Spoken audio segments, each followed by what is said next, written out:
Lundi 10 octobre, bienvenue à tous dans le Flash Info de RTI 1. Le ministère de la Fonction publique ouvre une semaine pour la validation de son plan stratégique 2022-2025. Les experts sont réunis et ce plan va permettre à la fin d'offrir une nouvelle gamme de services modernes au profit des usagers. Dans sa mise en œuvre des mesures de lutte contre la vie chère et aussi de préservation du pouvoir d'achat des populations, le ministre du Commerce, de l'Industrie et des petites et moyennes entreprises, Souleymane Diarra Souba, a mis en place une brigade spéciale. Elle est nommée Brigade de contrôle rapide, en abrégé BCR. Elle sera chargée d'assurer une veille permanente afin de pouvoir intervenir de manière diligente en cas d'alerte ou de dénonciation, à l'effet de constater de réprimer toute pratique de prix illicite et défaut d'affichage. Le village de Lélébé, situé à 10 km de Tabo, a reçu la visite du ministre de la Santé.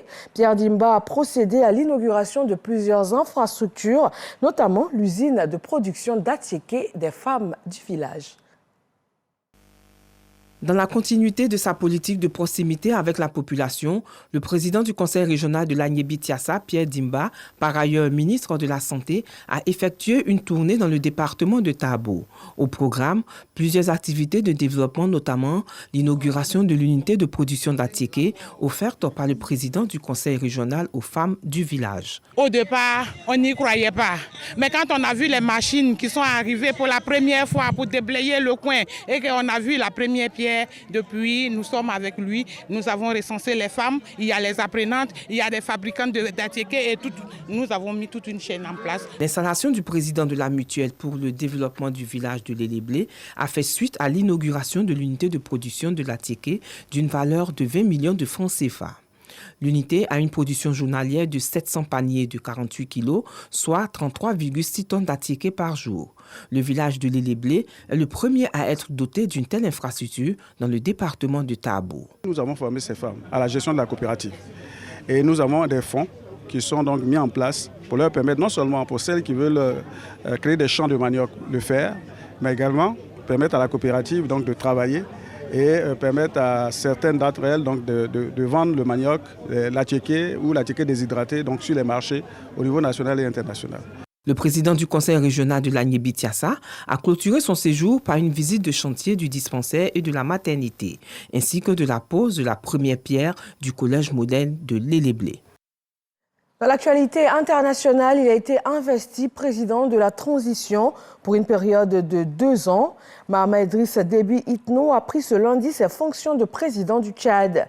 Selon lui, cette période de transition doit conduire à la consolidation de la démocratie et elle se terminera par des élections transparentes suivies du retour à l'ordre constitutionnel. Le nouveau président tchadien d'ajouter que dans les tout prochains jours, un gouvernement d'union nationale sera mis en place. Dans le sud-est du Nigeria, le naufrage d'un bateau a fait au moins 80 morts. Après seulement quelques minutes, le conducteur aurait perdu le contrôle de son bateau avec ses 85 passagers. Entraîné par le courant, l'embarcation s'est écrasée contre un pont qui était à moitié recouvert par les eaux. Le président nigérien a fait part de sa tristesse et a adressé ses sincères condoléances aux familles des victimes après ce drame qui touche des communautés déjà très affectées par des inondations après des semaines de pluie diluvienne. Et puis au Lesotho, le parti Révolution pour la prospérité a remporté 56 sièges sur les 120 du Parlement. Ce nouveau parti obtient ainsi le plus grand nombre de sièges, mais pas la majorité absolue, comme annoncé ce lundi par la commission électorale. Les deux autres partis qui dominaient le paysage politique jusqu'ici, le Congrès démocratique et la Convention de tous les Basotho, ont obtenu respectivement 29 et 8 sièges. Voilà, merci de vous informer sur RTI 1. Rendez-vous avec grand plaisir à 20 h.